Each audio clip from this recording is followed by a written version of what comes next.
It's still FCT brief, and we will still continue our discussion on Nigeria hitting its revenue target and how it is impacting on the Nigerian economy as well as Nigerians. And we still have with us in the studio the economic advisor to President Tinubu, Dr. Tope Fasua. Now, I'd like to ask you a very practical question, and that is that a lot of people say that when President Tinubu came into power, exchange rate was at about 500, 600. 800. Now, okay, and some people would say, why should we celebrate when dollar is still at 1,500? Is there any chance that the dollar would still fall back to that price of 800, like you mentioned, and below? Well, you know, you can't measure an economy only by the value of its currency.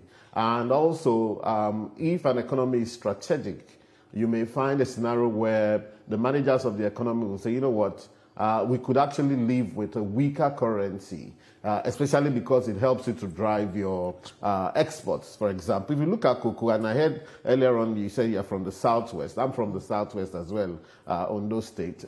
In 2023, Nigeria exported $600 to $700 million worth of cocoa out of this country. In 2024, we exported $2.6 billion worth of cocoa from this country.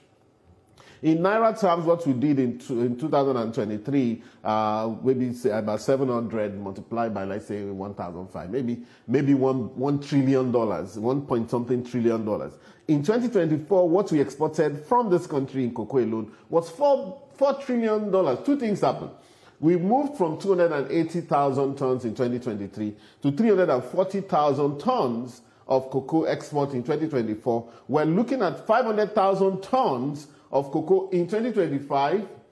And, you know, so that means that the depreciation of the currency is also part of the encouragement for people. You know, I mean, I keep on repeating this. I saw one image, one video on WhatsApp where one guy in Idore, you know, where, you know, my state, and it's half a trailer of cocoa bags were leaving the town, and he was pointing, he said, "Oh, Coca-Cola non-Dore, this 600 million, and I was shocked that half a trailer of cocoa was 600 million naira.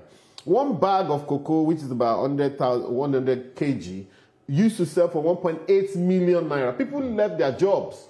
Bankers, there was Reuters, you know, so we're not talking about local press now. Reuters actually did a report whereby they saw that people who left their jobs as engineers and bankers and so on went back to their village to go back to their cocoa farms and so on. In fact, in Ondo State where I'm from, there's now a stampede for people to go back to their farms to say, look, what can we get from cocoa? Because in fact, this year, the price of cocoa is going higher, right? Partly because Côte d'Ivoire and Ghana, which are the #1 and #2 exporters in the world, they're having some issues. Therefore, the onus falls on Nigeria to meet that gap. So we're looking at 500,000. So when a country like Indonesia, their currency is about 16,000 Indonesian rupees, if I'm correct, to the dollar. 60, and they have grown to become a $1 trillion economy. Nigeria is still where we are, about $250 billion, and we have ambitions to strive towards 1 trillion. If we can't meet 1 trillion, if we end up at 600, 700 billion in 2030, it's still an achievement, and that would be a pass mark, you know. So let's not judge the country only on the foreign exchange. In fact, part of what it has done, let me land on this. We used to have a lot of instances where people will send children of 4 or 5 years old to go and study in London, in Switzerland. They used it to do big man, you know. Now we're seeing a reversal. I was traveling back to Nigeria a few days ago. I sat with a gentleman from King's College London who said they're establishing an A-levels college in Nigeria. And you know that there's been a few of those kind of colleges, British high-level colleges, establishing in Lagos, in the Lekki area. Very high level, where one of them, they pay 42 million naira per child per year.